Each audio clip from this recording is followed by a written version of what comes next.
आज हम एक प्रॉब्लम डिस्कशन करने जा रहे हैं। जेई रिलेवेंट प्रॉब्लम है, क्वेश्चन पाथ फाइंडर के बुक से चूज किए। तो एक रिलेवेंट प्रॉब्लम बताते हैं क्वेश्चन क्या कह रहा है। क्वेश्चन में देखिए कि यहाँ पे एक पिवोट लगा हुआ है, यहाँ का लेंथ एल है और ये भी लेंथ एल है, और यहाँ पे स्प्रिंग अभी नेचुरल लेंथ में है। मान लीजिए कि आपने नेचुरल लेंथ को रख लिया एल नोट।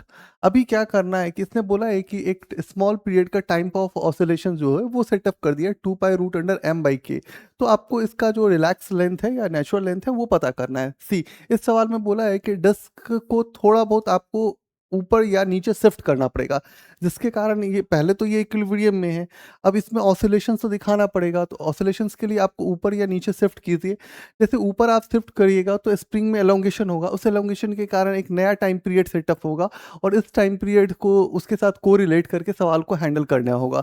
तो अभी हम टॉर्क मेथड्स को यूज करके और स्प्रिंग फोर्सेस का स्टडी करके सवाल को हैंडल करने जा रहे हैं। तो बताते हैं क्वेश्चन को हैंडल करने के लिए क्या करना चाहिए, बेस्ट उपाय क्या हो सकता है। तो सबसे पहले हमको कॉन्फ़िगरेशंस को थोड़ा समझना चाहिए। जो हमारे पास कॉन्फ़िगरेशन है उसको देखते हैं। तो अभी इनिशियली स्टेज में ये ऐसे है। अभी हम स्प्रिंग जो यहाँ पे दो डिस्क है उसको थोड़ा आगे एलोंगेट करते हैं, जस्ट एलोंगेट करते हैं तो ये इस पॉइंट पे चला जा रहा है और ये इस पॉइंट पे चला जा रहा है। ठीक है, यहाँ पे थोड़ा बहुत आर्क बनेगा, जस्ट ये आर्क बनेगा। तो हम इसको लिखते हैं क्या यहाँ पे, कि यहाँ से एंगल चूज कर लेते हैं। ये एंगल हमारा क्या हो जाएगा, बीटा, और ये भी एंगल हो जाएगा बीटा। तो ये एंगल हमारा थीटा है और ये एंगल भी थीटा है। अब जस्ट थीटा इक्वल टू होता है फार्मूला आर्क बाई लेंथ होता है। तो एल लेंथ का है तो थीटा और एल इक्वल टू क्या हो जाएगा, आर्क हो जाएगा। इस आर्क को यदि आप कैलकुलेट करोगे तो ये क्या हो जाएगा, एल और थीटा हो जाएगा। जस्ट यहाँ पे थोड़ा बेसिक ट्रिगोमेट्री यूज करते हैं, देखिएगा दिखाने के लिए हम यूज कर रहे हैं, बाद में हम इसको बढ़िया से बना देंगे। ठीक है, तो अभी ये चीज आइडिया लग गया है। तो अब आप आगे का स्टेप लीजिए। आगे का स्टेप लीजिए कि आपको क्या करना है, स्प्रिंग को देखना है। तो जस्ट एक विजुअलाइजेशन के लिए आप एक डायग्राम बनाइए। तो देखिए कि ये डायग्राम आपका सेटअप होगा कि ये एंगल बन रहा था बीटा। ठीक है जी। अब जैसे ये आपके पास क्या था कि आर्क था, तो इसको आपने बोला कि ये एल और थीटा है। जस्ट यहाँ से हम एक लाइन ड्रॉ करते, ये एंगल बीटा होगा तो ये भी एंगल आपका बीटा हो जाएगा। अब यहाँ से हम एक लाइन ड्रॉ करते हैं। ठीक है, अब इस ट्रिगोमेट्री को ब्रेक करते हैं। तो यहाँ से यदि हम निकालेंगे तो ये क्या हो जाएगा, एल थीटा, और ये क्या हो जाएगा, कॉस। अब देखिए यहाँ पे जस्ट ये एंगल 90 डिग्री है, तो ये 90 डिग्री माइनस बीटा हो जाएगा, तो ये एंगल कितना हो जाएगा, तो ये बीटा हो जाएगा। तो ये क्या हो जाएगा, बीटा। ठीक है, इतना चीज आप जनरलाइज कर लीजिएगा। अब चीजें देखिए, दूसरा चीज यहाँ से यदि हम फोर्स ऑफ स्प्रिंग को देखें, तो अभी फोर्स ऑफ स्प्रिंग का यदि हम फॉर्मूला लगाए तो क्या हो जाएगा, के इंटू एक्स। और यही एलोंगेशन, ये जितना एलोंगेशन यहाँ दिख रहा है उतना ही एलोंगेशन नीचे भी आएगा। इसका मतलब हम इसको क्या लिख सकते हैं, 2 एल थीटा, और क्या लिख सकते हैं, कॉस बीटा लिख सकते हैं। ठीक है, अब ध्यान से रखना है कि यहाँ पे लगेगा कौन सा टॉर्क, रीस्टोरिंग टॉर्क। अब आपको यहाँ पे रीस्टोरिंग टॉर्क को समझना होगा। तो इसको थोड़ा और जनरलाइज करके आप लिख सकते हैं, फोर्स ऑफ स्प्रिंग को थोड़ा और जनरलाइज करके तो लिखेंगे 2 k l थीटा और कॉस बीटा। ठीक है, यहाँ से आपको थोड़ा प्लान को चेंज करना होगा। प्लान क्या चेंज करना होगा वो देखिए। अब ध्यान से देखिए कि ये ऐसे लेंथ एल है। ठीक है, फोर्स ऑफ स्प्रिंग कहाँ लग रहा है, इधर लग रहा है, तो चलो फोर्स ऑफ स्प्रिंग आप लगा देते हैं। तो ये फोर्स ऑफ स्प्रिंग लगा दिए। तो आपको पता होता है फोर्स इनटू परपेंडिकुलर डिस्टेंस। तो यहाँ पे यदि ये एंगल आप देखो तो ये एंगल क्या बन रहा है, बीटा बन रहा है, और ये परपेंडिकुलर डिस्टेंस है। तो इसको आप यदि लिखोगे तो क्या हो जाएगा, एफ एस, और ये हो जाएगा कॉस बीटा हो जाएगा। तो यदि आप टॉर्क यहाँ से रिस्टोरिंग को लिए लिख रहे हैं तो क्या हो जाएगा, minus F S cos beta, और परपेंडिकुलर डिस्टेंस कितना है, तो एल है। ठीक है, यहाँ से यूज कर सकते हैं। अब रिस्टोरिंग टॉर्क में रिस्टोरिंग टॉर्क लिखिएगा तो माइनस एफ एस का वैल्यू कितना है वो आप लिख लीजिए। तो यहाँ से हो जाएगा 2 k l theta cos beta. ठीक है ना, और इसको मल्टीप्लाई कर दिए तो ये भी स्क्वायर हो जाएगा, और यहाँ पे एल का स्क्वायर हो जाएगा। क्लियर है, यहाँ से ही कर लेते हैं, इसको घेर ही लेते हैं। ठीक है, ठीक है, अब तो पूरा कैलकुलेशन ये वाला कंडीशंस का हमने लिख दिया है। अब जनरलाइज करना है अपने को, तो ठीक है चलो जनरलाइज कर लेते हैं। ये हमारे पास टॉर्क का जो फॉर्मूला होता है वो क्या होता है, आई इंटू अल्फा। तो टॉर्क इक्वल टू हम क्या लिख सकते हैं, M L square into alpha लिख सकते हैं।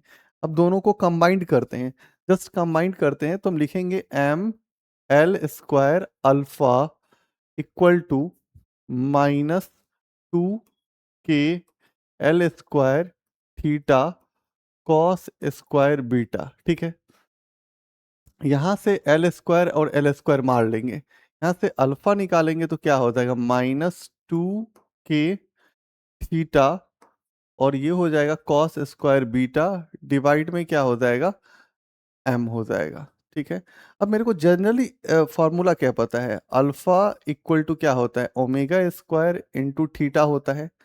जस्ट हम इसको डेबिट करते हैं तो ये -omega square into theta equal to क्या लिख सकते हैं -2 के थीटा, और ये लिख सकते हैं कॉस स्क्वायर बीटा।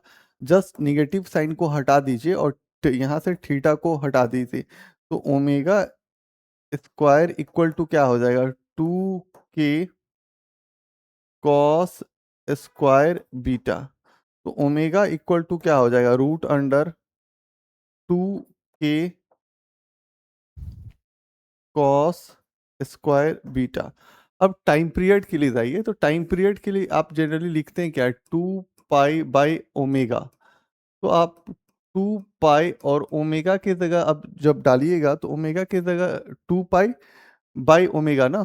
ठीक है, जस्ट हम देख ले रहे हैं, और यहाँ पे सॉरी एक एम भी आपका रह रहा था, तो आप एम को लिखते हुए चलिएगा, जनरली ये छूट रहा था अपना, तो ठीक है आप एम लिख लीजिएगा।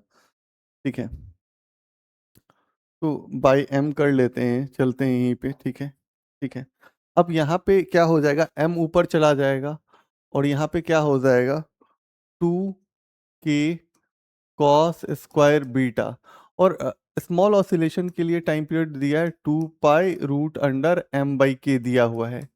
अब दोनों चीजें इसको को रिलेट कर लेते हैं, जस्ट यहाँ पे pen cover change colour change कर दे तो शायद थोड़ा अच्छा रहेगा आपके लिए। तो 2 पाई√अंडर m/k लिख लेंगे, और यहाँ पे लिखेंगे 2 पाई√अंडर m डिवाइड में 2 के कॉस स्क्वायर बीटा। ठीक है ना, यहाँ से काटिएगा, जब आप काटते हैं तो ये बचता क्या है, तो 2 cos square beta equal to 1 बचता है। तो cos square beta equal to क्या बचेगा 1/2 बचेगा। तो कॉस बीटा इक्वल टू क्या बचेगा 1/√2। तो बीटा का जो वैल्यू आएगा वो कितना आ जाएगा 45 डिग्री आ जाएगा। जैसे बीटा आप 45 डिग्री निकाल लीजिएगा ना, यहाँ पे आ जाइए, अब देखिए कि बीटा 45 डिग्री हो रहा है, जस्ट यहाँ पे देखिए, तो ये 45 डिग्री हो गया और ये 45 डिग्री हो गया। आपको नेचुरल लेंथ निकालना है, अब ध्यान से देखिएगा जी। ठीक है, ये एंगल बन गया 90 डिग्री, ये लेंथ एल हो गया, ये लेंथ एल हो गया, तो यहाँ पे पाइथागोरस लगाइए तो क्या हो जाएगा √2l² हो जाएगा। इसको ब्रेक कीजिएगा तो √2 और एल हो जाएगा, और एल नोट इक्वल टू क्या हो जाएगा √2 इंटू एल हो जाएगा। एक तो जनरली आप ऐसा सॉल्व कर सकते हैं, या तो आप ऐसा सोचिए कि एनर्जी इक्वल टू क्या होता है के plus potential energy. Kinetic energy जो आप लिखोगे तो क्या लिखोगे 1/2m v² और v equal to L into omega लिखोगे। v इक्वल टू एल और ओमेगा को लिख सकते हो d θ/dt लिख सकते हो, और काइनेटिक एनर्जी के बाद आपके काइनेटिक एनर्जी को जब आप लिखोगे तो आपको दोनों पूरा सिस्टम को इन्वॉल्व करना होगा, तो 1/2 mv² करोगे, फिर इसको ब्रेक करोगे, और एनर्जी के लिए क्या यूज करोगे 1/2k इंटू x², और x एलोंगेशन इस फिगर में हम निकाले हैं, तो सवाल को फिर हैंडल किया जा सकता है।